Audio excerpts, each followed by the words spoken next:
ಇದು ಇಸ್ಕಾನ್ ಹತ್ರ 6 ಗಂಟೆಗೆ ಮಾಡ್ತಾ ಇರೋ ವಿಡಿಯೋ ನಿಜವಾಗ್ಲೂ ಎಷ್ಟು ಬೇಜಾರಾಯ್ತು ಅಂದ್ರೆ 6 ಗಂಟೆಗೇನೆ ಆಟೋದವ್ರನ್ನ ಕೇಳಿದ್ರೆ ಶಾಂತಿನಗರ್ಗೆ 1 to ಡಬಲ್ ಕೇಳ್ತಾ ಇದಾರೆ. ನಿಜವಾಗ್ಲೂ 1 to ಡಬಲ್ ಕೊಡ್ಬೇಕಾ 6 ಗಂಟೆಗೆ?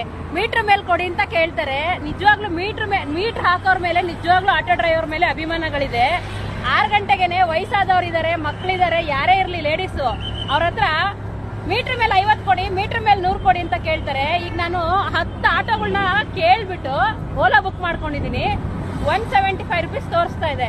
ನಾನು 10 ಆಟೋ ಕೇಳಿದ್ರು 300, 350 ಕೊಡಿ, ಮೀಟರ್ ಮೇಲೆ ಕೊಡಿ ಅಂತ ಕೇಳ್ತಾರೆ. ಮನುಷ್ಯತ್ವ ಬೇಡವೇನ್ರಿ ನಿಮ್ಗೆ? ಮೀಟರ್ ಮೇಲೆ ಕೇಳೋರ್ಗೆ, ಆಟೋ ಡ್ರೈವರ್ಗಳಿಗೆ.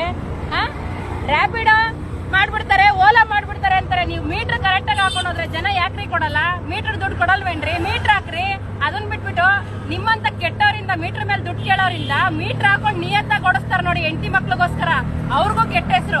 ಅದ್ರಲ್ಲಿ ದೊಡ್ಡದಾಗಿ ಹೇಳ್ತೀರಾ, ಅಯ್ಯೋ ನಮ್ಗೆ ಆಟೋದವ್ರಿಗೆ ದುಡಿಮೆನೆ ಆಗ್ತಾ ಇಲ್ಲ, ಜನಗಳು ಸಪೋರ್ಟ್ ಮಾಡಲ್ಲ, ಎಲ್ಲಾರು ಓಲಾದಲ್ಲಿ ಹೋಗ್ತಾರೆ, ರ್ಯಾಪಿಡೋದಲ್ಲಿ ಹೋಗ್ತಾರೆ ಅಂತ. ಫಸ್ಟ್ ನೀವು ಕರೆಕ್ಟ್ ಆಗಿರಿ. ನೀವು ಕರೆಕ್ಟ್ ಆಗಿ ಮೀಟರ್ ಹಾಕೊಂಡು ಓಡಿಸಿದ್ರೆ ಜನ ಯಾರು ಇನ್ನೊಂದನ್ನ ಬುಕ್ ಮಾಡಲ್ಲ. ಅದ್ರಲ್ಲೂ ಹಗಲೊತ್ತಲ್ಲೇ 4 ಗಂಟೆ 5 ಗಂಟೆ ಮಧ್ಯಾಹ್ನದೊತ್ತಲ್ಲೇ ಮೀಟರ್ ಮೇಲೆ ದುಡ್ಡು ಕೇಳ್ತಿರಲ್ಲ, ನಾಚಿಕೆ ಆಗಲ್ವಾ ನಿಮ್ಗೆ? ಎಲ್ಲರಿಗೂ ದುಡ್ಡೇನು ಫ್ರೀ ಆಗಿ ಬಂದ್ಬಿಡುತ್ತೆ? ಅದು ಹೆಣ್ಮಕ್ಳು ಅನ್ನಲ್ಲ, ವಯಸ್ಸಾದವರು ಅನ್ನಲ್ಲ. ನಮ್ಮಮ್ಮಂಗೆ ಬ್ರೈನ್ ಟ್ಯೂಮರ್ ಆಪರೇಷನ್ ಆಗಿದೆ. 10 ಆಟೋ ನೋಡಿದೀನಿ ನಾನು ಇಸ್ಕಾನ್ ಹತ್ರ 6 ಗಂಟೆಗೆ. 10 ಆಟೋದವ್ರು ಬರೀ ಇದೇ ಆಯ್ತು. ಶಾಂತಿನಗರದ 1 to ಡಬಲ್ ಕೊಡಿ.